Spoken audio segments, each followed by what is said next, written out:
یہ بڑا پیچیدہ مسئلہ ہے قدر کا. تقدیر کا جو تصور ہمارے ذہنوں میں ہے وہ صحیح نہیں ہے.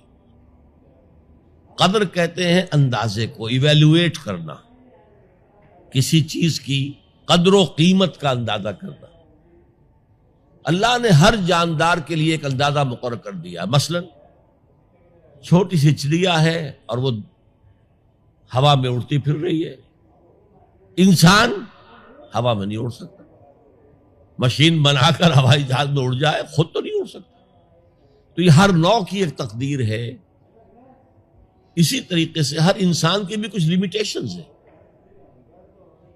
ہر انسان کو دو چیزیں ملتی ہیں جس میں اس کا کوئی دخل نہیں. اسے والدین کی طرف سے جینز مل رہے ہیں، اس کے اثرات اس کی شخصیت پر ہوں گے. پھر جس ماحول میں اسے پیدا کیا گیا ہے اس ماحول کے اثرات ہوں گے. ان دونوں سے مل کر شاکلہ بنتا ہے. قرآن مجید نے شاکلہ کہا ہے. شاکلہ کہتے ہیں پیٹرن کو. آپ نے لوہے سے کوئی چیز ڈھالنی ہے تو پہلے لکڑی کا پاٹرن بناتے ہیں. ہمارے مصری لوگ پاٹرن کہتے ہیں اس کو. اسے آپ پیٹرن سمجھیے تاکہ اس میں آپ نے لوہا پگھلا کر ڈالا تو اسی کے مطابق ڈھل گیا. تو ہر انسان کا ایک پیٹرن ہے جو اس کے جینز سے اور اس کے انوائرمنٹ سے بنا ہے، اور ہر انسان کا محاسبہ اسی اعتبار سے ہوگا. اگر کسی کے شاکلہ میں 100% نیکی کا اللہ تعالی نے صلاحیت رکھی تھی اور اس نے 40% کی ہے، وہ مارا گیا. جس کے اندر رکھی 50% دی، اس نے 40% کر لیا، کامیاب ہو جائے گا. لا یکلف اللہ نفسا الا وسعها. Every individual will be judged according to what was given to him by Allah subhanahu wa ta'ala.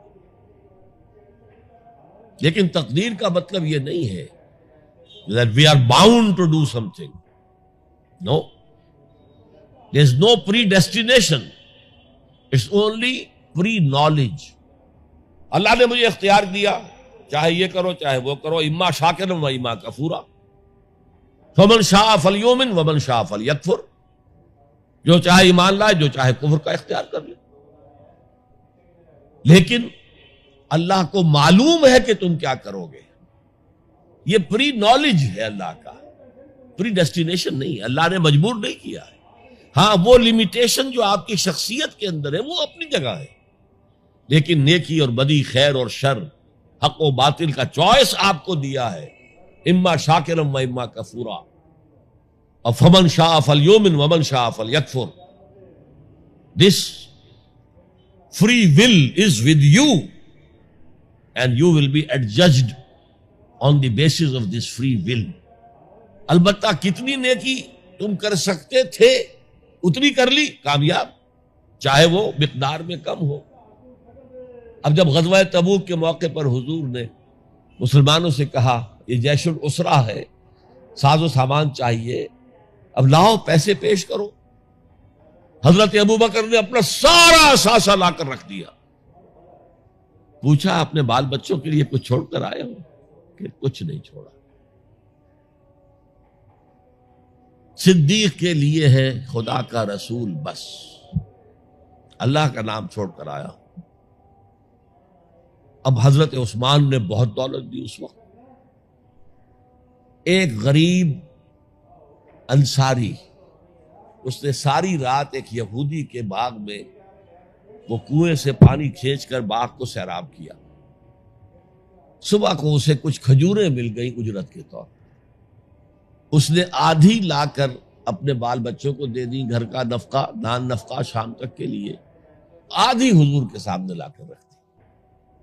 جو منافقین موجود تھے انہوں نے تمسخر اڑایا. ہاں جی ہاں، بغیر ان کھجوروں کے تو یہ لشکر جا ہی نہیں سکتا، یہ تو بہت. حضور نے کیا کہا؟ ان کھجوروں کو اس پورے ڈھیر کے اوپر پھیلا دو، اللہ کی نگاہ میں یہ اس پورے ڈھیر سے زیادہ بھاری ہے. تو آپ جو کچھ کر سکتے ہیں کیجئے. اللہ تعالیٰ کی لاٹھی اندھے کی لاٹھی نہیں ہے جو برابر چلے سب پر، بلکہ ایوری انڈیویجول اس کے علیحدہ علیحدہ حساب ہوگا.